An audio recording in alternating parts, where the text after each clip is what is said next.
नमस्कार, ABP news देख रहे हैं आप और मैं हूं आपके साथ शीरी। आज से हम नया शो शुरू कर रहे हैं योगी ट्रैकर। जैसा कि इसके नाम से ही आप समझ गए होंगे कि इस शो में बात उत्तर प्रदेश के मुख्यमंत्री योगी आदित्यनाथ की होगी। हम उनके हर कदम, हर फैसले, हर रणनीति को ट्रैक करेंगे। ये इसीलिए जरूरी है क्योंकि यूपी आबादी के लिहाज से देश का सबसे बड़ा राज्य है। अगर यूपी प्रगति करेगा तो देश भी करेगा। प्रधानमंत्री नरेंद्र मोदी ने कहा है कि अगर भारत को 5 ट्रिलियन की इकोनॉमी बनाना है तो यूपी को भी अगले 5 साल में 1 ट्रिलियन की इकोनॉमी बनाना पड़ेगा। सवाल है कि क्या यह संभव है? क्या योगी ऐसा कर सकते हैं?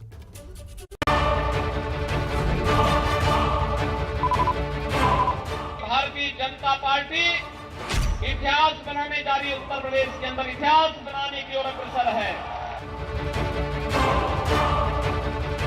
क्या महाराष्ट्र और उत्तर प्रदेश में दोनों में से कौन सा राज्य पहले ट्रिलियन डॉलर इकोनॉमी के लक्ष्य को प्राप्त कर सकता है?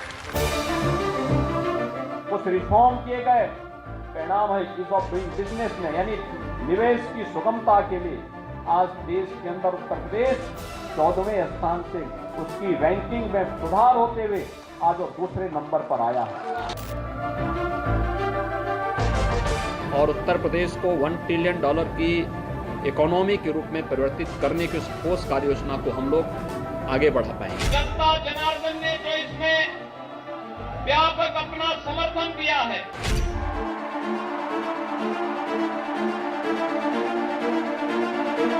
उत्तर प्रदेश की जनता ने बीजेपी के सीएम योगी आदित्यनाथ को एक बार फिर से मुख्यमंत्री चुनकर अपना जनादेश दे दिया है।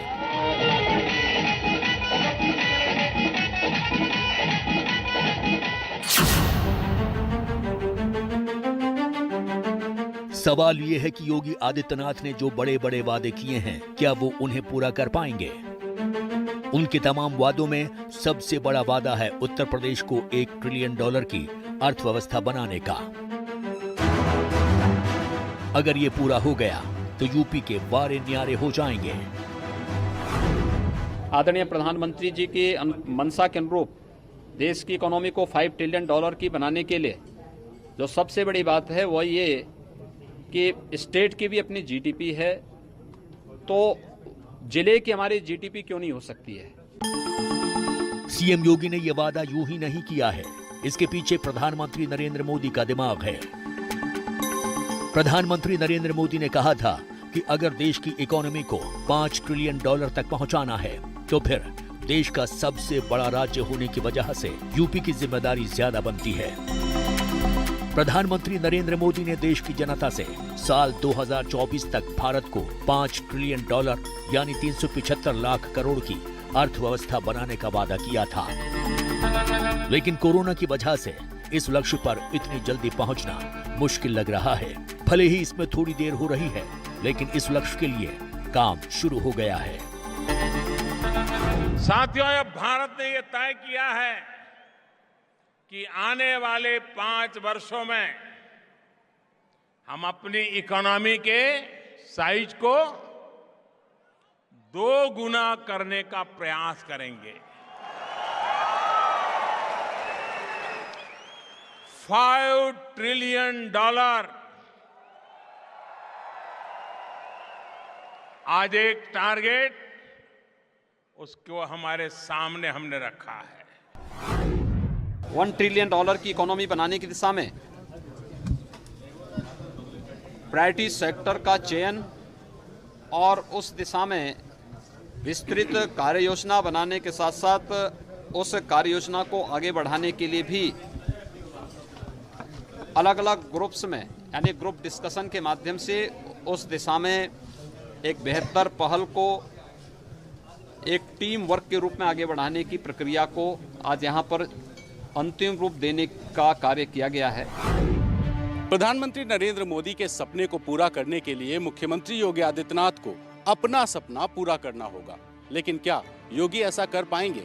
मौजूदा अर्थव्यवस्था को देखते हुए ये एक बेहद मुश्किल काम लगता है, क्योंकि 1 ट्रिलियन डॉलर की अर्थव्यवस्था दुनिया के कई बड़े देशों की भी नहीं है। ऐसे में योगी आदित्यनाथ के पास ऐसा कौन सा मैजिक है जिसके जरिए वो ये लक्ष्य हासिल कर पाएंगे। योगी आदित्यनाथ ने यूपी को $1 ट्रिलियन की अर्थव्यवस्था बनाने के लिए 2027 तक का समय तय किया है, यानी अगले 5 साल में उन्हें ये लक्ष्य किसी भी तरह हासिल करना है। फिलहाल यूपी की अर्थव्यवस्था करीब $250 बिलियन की है, यानी करीब 19 लाख करोड़ रुपए की। अगले 5 साल में इसे 4 गुना बढ़ाकर $1 ट्रिलियन बनाने का लक्ष्य है, यानी 75 लाख करोड़ रुपए की अर्थव्यवस्था बनाना है। ये टारगेट बेहद मुश्किल रहने वाला है, क्योंकि 2014 में यूपी की अर्थव्यवस्था थी 9 लाख करोड़ की, जो अभी यानी 2022 में ये बढ़कर 19 लाख करोड़ की हुई है। यानी पिछले 8 साल में यूपी की अर्थव्यवस्था सिर्फ 2 गुनी हो पाई है। ऐसे में सिर्फ 5 साल में $1 ट्रिलियन की इकोनॉमी को हासिल करना बेहद मुश्किल होने वाला है। क्या महाराष्ट्र और उत्तर प्रदेश में इस बात की कंपटीशन शुरू हो सकती है क्या? दोनों में से कौन सा राज्य पहले $1 ट्रिलियन इकोनॉमी के लक्ष्य को प्राप्त कर सकता है? क्या उत्तर प्रदेश की सरकार देश के और दूसरे राज्यों के साथ अलग अलग स्तर पर स्पर्धा करे, कंपटीशन करे, और ये कंपटीशन जितना ज्यादा होगा उतना ही राज्य में निवेश भी बढ़ेगा।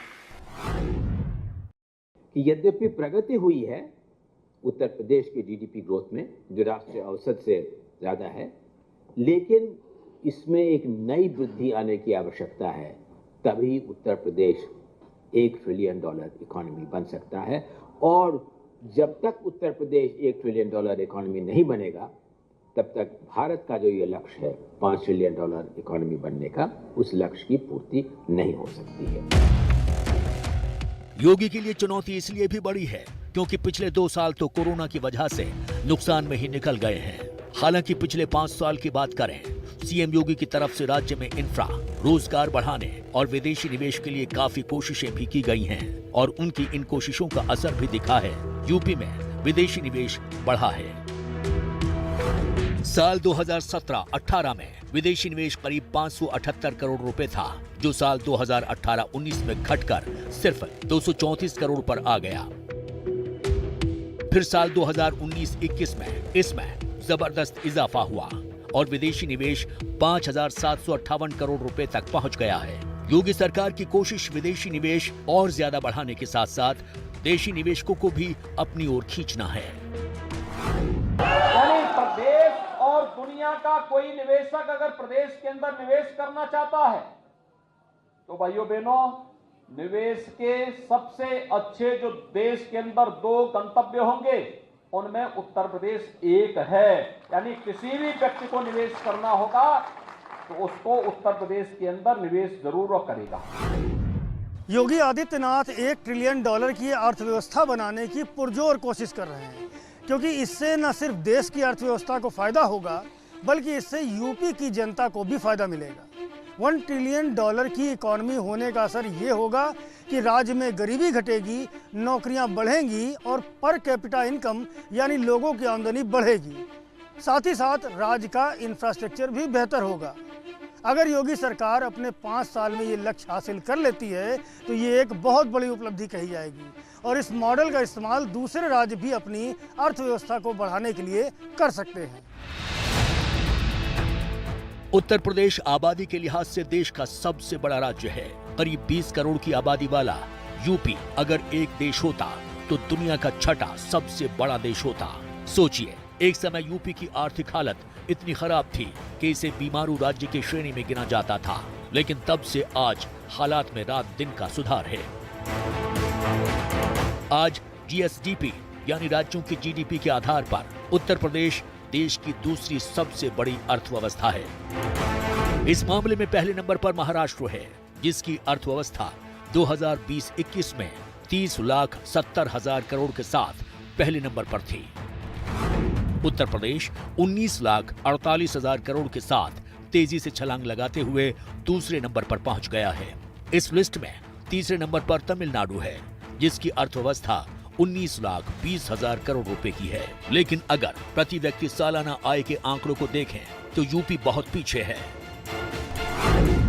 साल 2020-21 में यूपी में प्रति व्यक्ति आय सालाना करीब 45,000 रुपए थी, जो राष्ट्रीय औसत यानी 95,000 रुपए से लगभग आधी थी। प्रति व्यक्ति आय के मामले में यूपी देश के सबसे पिछड़े राज्यों में से है। हालांकि रिजर्व बैंक की तरफ से जारी की गई ईज ऑफ डूइंग बिजनेस की सबसे ताजा रैंकिंग को देखें तो इसमें उत्तर प्रदेश बड़ी तेजी से दूसरे नंबर पर आ गया है। यूपी से आगे सिर्फ आंध्र प्रदेश है। इस लिस्ट में तेलंगाना तीसरे नंबर पर है। 2016 तक प्रदेश के अंदर व्यवसाय की जो सुगमता है, यानी जिसको ईज ऑफ डूइंग बिजनेस कहते हैं, निवेश कैसे हो, बाहर से आने वाला निवेश कैसे यहां पर अधिक से अधिक हो, जब इसकी चर्चा होती थी तो भाइयों बहनों, इस निवेश की सुगमता के लिए जो सबसे अच्छा वातावरण बनाने का प्रयास होना चाहिए था, पिछली सरकारों को इससे फुर्सत ही नहीं थी।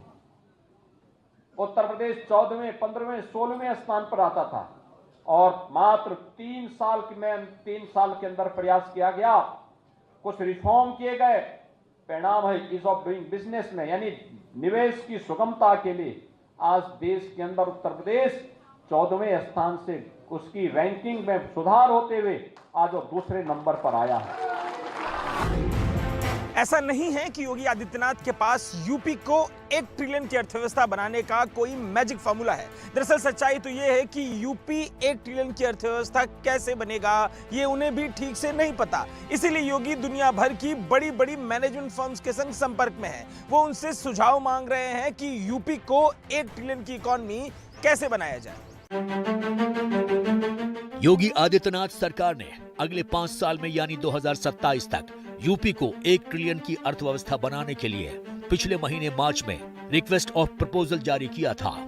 इसकी टेक्निकल बिड में किन फर्मों ने अप्लाई किया है, इसका पता 4 मई को चलेगा। योगी ने जून 2020 में भी इसी तरह का प्रपोजल मांगा था, लेकिन तब वो प्रक्रिया कुछ वजहों से पूरी नहीं हो पाई थी। उस वक्त 8 फर्म्स ने टेक्निकल बिड जमा की थे, जिनमें Deloitte, Boston consulting group, IIM Lucknow और ग्रांट थॉर्नटन जैसी फर्में शामिल थीं। आप मान के चलिए कि यदि प्रधानमंत्री का लक्ष्य है हिंदुस्तान को $5 ट्रिलियन इकोनॉमी बनाना, तो उस लक्ष्य की पूर्ति के लिए आवश्यक है कि उत्तर प्रदेश में भी परिवर्तन हो के उत्तर प्रदेश एक $1 ट्रिलियन का इकोनॉमी बने। तो यूपी को $1 ट्रिलियन की इकोनॉमी कैसे बनाना है, इसका प्लान मई तक सामने आ जाएगा। जिन जिन संस्थाओं ने अपने प्लान भेजे हैं उन्हें 4 मई को शॉर्टलिस्ट किया जाएगा। इसके बाद उनमें से सरकार को जिसका भी प्लान पसंद आता है उसे आगे का ब्लूप्रिंट बनाने की जिम्मेदारी भी दी जाएगी। जाहिर है योगी ने गंभीरता से काम करना शुरू कर दिया है। सवाल है कि क्या वो जमीनी स्तर पर अपने प्लान को उतार पाएंगे।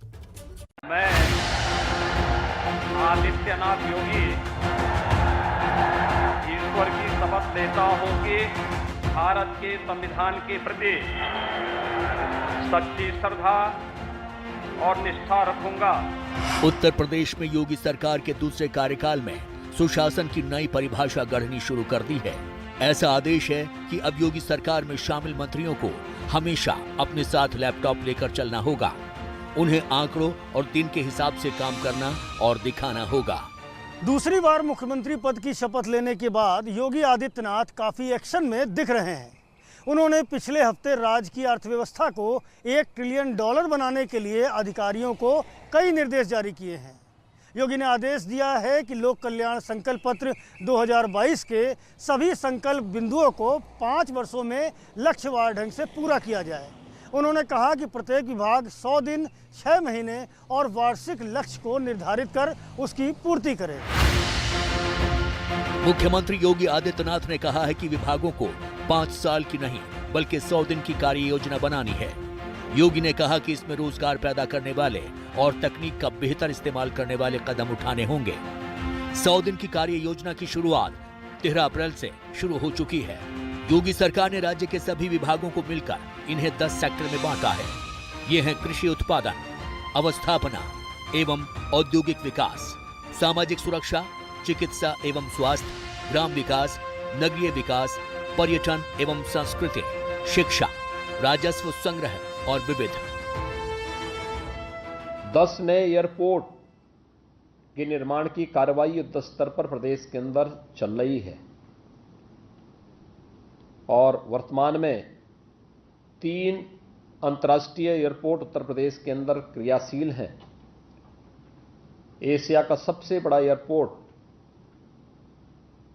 जेवर में राज्य सरकार के द्वारा युद्ध स्तर पर कार्य प्रारंभ हुआ है। योगी ने शपथ ग्रहण के बाद से ही बीजेपी के संकल्प पत्र में किए गए वायदों को जमीन पर उतारना शुरू कर दिया है। यूपी के विकास का एजेंडा तय करते हुए मुख्यमंत्री योगी आदित्यनाथ ने अपने दूसरे कार्यकाल में औद्योगिक निवेश को बढ़ावा देने के लिए एक बड़ी छलांग लगाने की तैयारी शुरू कर दी है। इसके जरिए योगी सरकार अगले 100 दिन में एक बड़ा इन्वेस्टर समिट आयोजित करने वाली है, जिसके जरिए यूपी में 10 लाख करोड़ रुपए का निवेश लाने की कोशिश की जाएगी। 2017 में जब योगी आदित्यनाथ पहली बार मुख्यमंत्री बने थे, तब उन्होंने युवाओं के रोजगार को एक चुनौती की तरह लिया था। शपथ ग्रहण के 3 दिन बाद ही योगी आदित्यनाथ ने शासन के सभी प्रमुख सचिव और सचिवों के साथ बैठक करके यूपी में औद्योगिक निवेश को बढ़ावा देने पर चर्चा की थी। इस बैठक में मुख्यमंत्री ने नई औद्योगिक नीति बनाने के निर्देश देने के साथ ही 21 और 22 फरवरी 2018 को इन्वेस्टर्स समिट का आयोजन लखनऊ में करने का फैसला किया था। उस इन्वेस्टर्स समिट के जरिए मुख्यमंत्री ने लखनऊ के साथ साथ यूपी की तस्वीर देश में बदलने की कोशिश की थी, जिसमें योगी सरकार काफी हद तक सफल भी रही। इसीलिए जनता ने बहुमत देकर दोबारा भाजपा को सत्ता में बिठा दिया।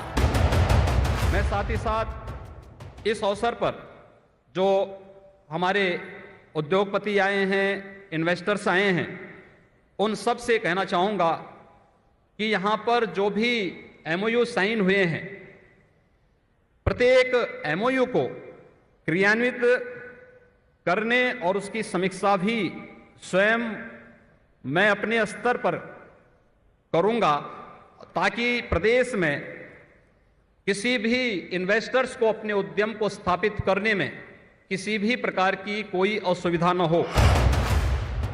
उत्तर प्रदेश के लिए वो पहला मौका था जब इतने बड़े पैमाने पर देश के जाने माने उद्योगपतियों ने समिट में हिस्सा लिया था और समिट के दौरान 4.65 लाख करोड़ रुपए के 1065 एमओयू साइन हुए थे। नरेंद्र मोदी की मौजूदगी में हुए इस आयोजन में पहली बार राज्य में बड़े पैमाने पर इंफ्रास्ट्रक्चर के क्षेत्र में एमओयू उस समिट में साइन हुए थे।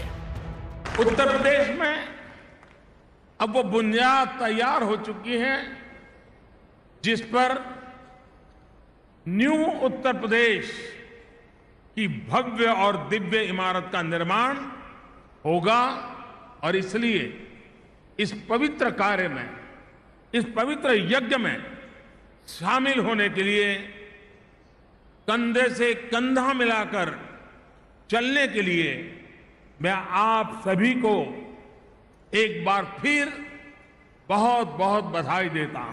Shri Yogi ji, the state you lead makes up a massive 17% of India's population, and therefore India's growth and transformation story cannot be separated from Uttar Pradesh growth and transformation story. In fact, if UP were to be a country, you would be the leader of the 5th largest country in the world. उस summit के दौरान UP में औद्योगिक निवेश को बढ़ावा देने के लिए नई नीति के साथ योगी सरकार ने पूरा रोड मैप तैयार किया था। अब फिर उसी तर्ज पर योगी ने 100 दिन का एजेंडा तय करके अपने मंत्रियों और अफसरों को काम पर लगा दिया है। यूपी में एक्सप्रेसवे और एयरपोर्ट के विशाल नेटवर्क की वजह से इंफ्रास्ट्रक्चर बेहद मजबूत हो रहा है। इसका लाभ निवेशकों को आकर्षित करने और पूंजी निवेश लाने में मिलेगा। योगी आदित्यनाथ अपने पहले कार्यकाल में इसको लेकर काफी कुछ ऐलान कर चुके हैं और इस कार्यकाल में भी उनका इस पर खास फोकस है। योगी सरकार ने अपने पहले कार्यकाल में पूर्वांचल एक्सप्रेसवे को जनता को समर्पित कर अपने इरादे साफ कर दिए हैं। यूपी में एक्सप्रेसवे और औद्योगिक गलियारों के निर्माण से राज्य की अर्थव्यवस्था को तो बल मिलेगा ही, साथ ही लाखों की संख्या में रोजगार के अवसर पैदा होंगे। इन गलियारों में फूड प्रोसेसिंग, MSME इकाइयां, वेयर हाउसेज और लॉजिस्टिक पार्क बनाने की योजना पर काम हो रहा है। बेहतर कनेक्टिविटी से उद्योगों से सामान प्रदेश से एक्सपोर्ट हो सकेगा। पूर्वांचल एक्सप्रेसवे तथा बुंदेलखंड एक्सप्रेसवे के माध्यम से त्वरित आवागमन के साधन उपलब्ध कराने के साथ साथ औद्योगिक कॉरिडोर के निर्माण इन दोनों एक्सप्रेसवे के साथ जोड़ने की एक प्रक्रिया को हम लोगों ने आगे बढ़ाया है। अपने दूसरे कार्यकाल में योगी का सपना गंगा एक्सप्रेसवे बनाने का है, जिसका काम शुरू हो चुका है। ये एक्सप्रेसवे यूपी के 12 जिलों के 519 गांवों से होकर गुजरेगा। योगी के Purvanchal expressway, Ganga expressway, Purvanchal link expressway और बुंदेलखंड एक्सप्रेसवे राज्य के आर्थिक और औद्योगिक विकास को पंख लगाने का काम करेंगे और यूपी के इंफ्रास्ट्रक्चर की मजबूत रीढ़ बनेंगे। प्रधानमंत्री नरेंद्र मोदी खुद ही कह चुके हैं कि उत्तर प्रदेश अब एक्सप्रेस प्रदेश के रूप में पहचाना जाने लगा है। उत्तर प्रदेश में योगी जी और उनकी पूरी टीम ने सरकार बनने के बाद यहां भी इंफ्रास्ट्रक्चर निर्माण में अभूतपूर्व तेजी आई है। पहले उत्तर प्रदेश के इंफ्रास्ट्रक्चर की स्थिति क्या थी, ये आप सभी भली भांति जानते हैं। आज उत्तर प्रदेश की पहचान एक्सप्रेस प्रदेश के रूप में सशक्त हो रही है। भारत में बिना कृषि पर ध्यान दिए हुए अर्थव्यवस्था की कल्पना करना भी मुश्किल है। योगी भी इस बात को पूरी तरह से समझते हैं। उनका कहना है कि $1 ट्रिलियन इकोनॉमी बनाने के लक्ष्य को हासिल करने के लिए कृषि महत्वपूर्ण भूमिका निभा सकती है। खास बात यह है कि कृषि उत्तर प्रदेश की ताकत भी है। योगी सरकार फूड प्रोसेसिंग सेक्टर पर फोकस करना चाहती है। वो परंपरागत खेती को तकनीक से जोड़ते हुए उत्पादकता बढ़ाने की सोच रही है, लेकिन इसके लिए किसानों की कृषि संबंधी गतिविधियों को विज्ञान से जोड़ना होगा। सीएम योगी ने कहा कि कृषि से संबंधित गतिविधियों को बढ़ावा देने के उद्देश्य से राज्य सरकार द्वारा बड़ी संख्या में FPO का गठन किया गया है। इसके अलावा कृषि उत्पादों की स्टोरेज के लिए पूरे प्रदेश में कोल्ड चेन स्थापित की जा रही है। योगी आदित्यनाथ ने दोबारा मुख्यमंत्री बनने के साथ ही हर हाथ को रोजगार इस मूल मंत्र पर काम करना शुरू कर दिया है। योगी का संकल्प है कि चाहे स्वरोजगार हो या नौकरी, कम से कम हर परिवार के पास आय के साधन होने चाहिए। सरकार के रणनीतिकारों का मानना है कि हर किसी को सरकारी या प्राइवेट नौकरी दे पाना संभव नहीं है, इसलिए स्वरोजगार की तरफ भी युवाओं का आकर्षण पैदा होना चाहिए। स्वरोजगार की सोच के साथ योगी सरकार ने विश्वकर्मा श्रम सम्मान योजना की शुरुआत की है। इस योजना के तहत गरीब तबके से जुड़े कामगार शामिल होंगे। सरकार उनके हुनर को नई प्रौद्योगिकी के साथ जोड़कर और मशीनें देकर बैंक से लोन भी कराने में मदद करेगी, जिससे कि ये अपना और अपने परिवार का जीवन यापन अच्छे से कर सके। हमने इस बात पर विशेष ध्यान रखा है कि उद्योगों की स्थापना के सीधा संबंध रोजगार सृजन से हो और हम एक ऐसा औद्योगिक इकोसिस्टम विकसित करने के अग्रसर हैं जिसमें नए और पारंपरिक उद्योग न केवल एक साथ पनप सकें बल्कि एक दूसरे के विकास में भी सहायक बन सकें।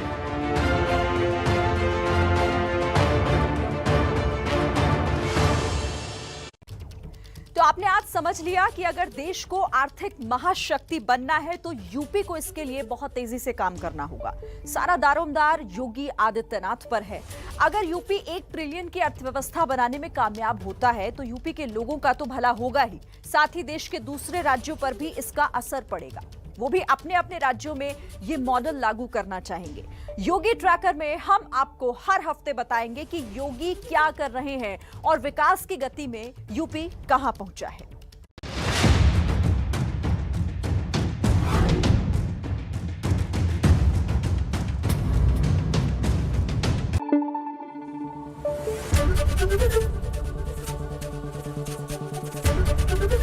ABP न्यूज आपको रखे आगे।